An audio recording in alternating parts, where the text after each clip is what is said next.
Барлығына сәлем достар. Бүгінгі видеода біз жасырын замокты тігуді және оны қысқартуды үйренетін боламыз. Мынау бізде белемшенің макеті, белемшенің белдігінің ұзындығын және екі енін оверлоктадық. Негізгі матаның замок тігетін жерді оверлоктадық. Тікпестен бұрын ені 1,5 см, ұзындығы 20 см болатын дублиринді теріс жағына жабыстырып алдық.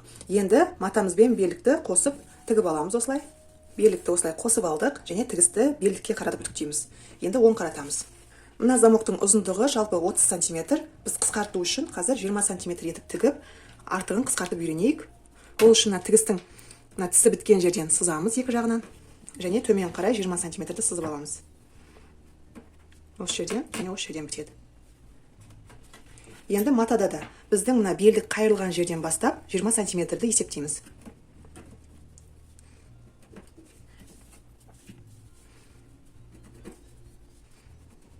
Барлығын сызып алғаннан кейін мына замокты ашамыз. Міндетті түрде замокты осылай тексеріп алыңыз. Ашқан замокты оң жағын бір-біріне беттестіреміз. Мына сызылған сызықпен мына сызық бір-біріне сай келу керек. Инемен түйреп отырамыз. Мінекей осылай инемен түйреп алдық. Немесе сіз қолмен толықтай көктеп шықсаңыз да болады. Енді тігін машинасына барайық. Бізге осындай жасырын замокқа арналған лапка қажет. Осылай универсал лапканы түсіріп осылай кигіземіз. Түзу тігіс және тігістің ұзындығы 2,5 мм. Тіккен кезде біз мына замокты осылай солға қарай ашып отырып тігеміз. Мына лапкада екі тесік бар, соның сол жағына кіргізіп отырамыз. Инені дәл түсіреміз. Лапканы түсіреміз. Закрепка береміз.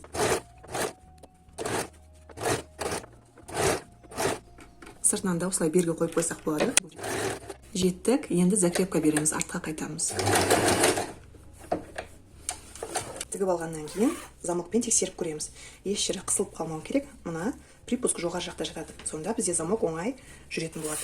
Бір-біріне беттестіріп, екінші жағын түйреп аламыз. Өзіміз тігу керек екі жерді белгілеп аламыз, екі нүктені. Осы жерден бастап осы жерге дейін. Мінекей екі жағына тігіп алдық, тексеріп көрейік. Мінекей осындай замок пайда болады. Енді осылай теріс қаратамыз. Замокты көтеріп тұрамыз. Мына замоктан кейінгі жерді инемен түйреп тігетін боламыз.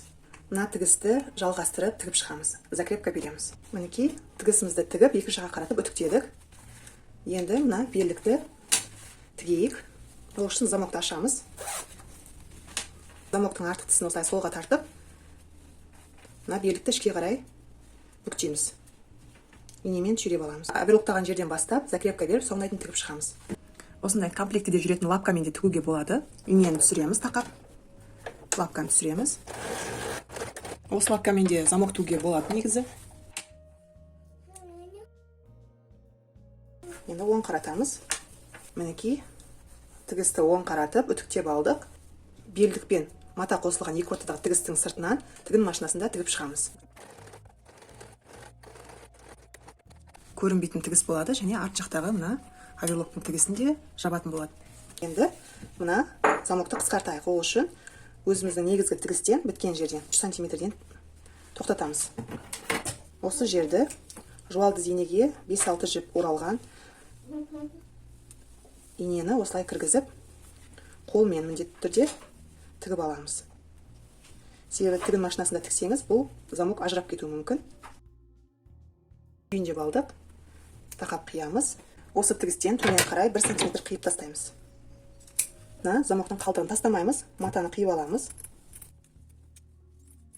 Осы замоктың матасымен де жапсақ болады мына тігісті, немесе мына негізгі матадан да жапсақ болады қалауыңызша. 1, 2, 3. 4 бұрыш пайда болады, соны 4 жағынан тігіп шығамыз закрепка беріп. Тікпестен бұрын түйреуішке қарағанда осылай көктеп алған ыңғайлы болады. Енді 4 бұрыштап тігеміз.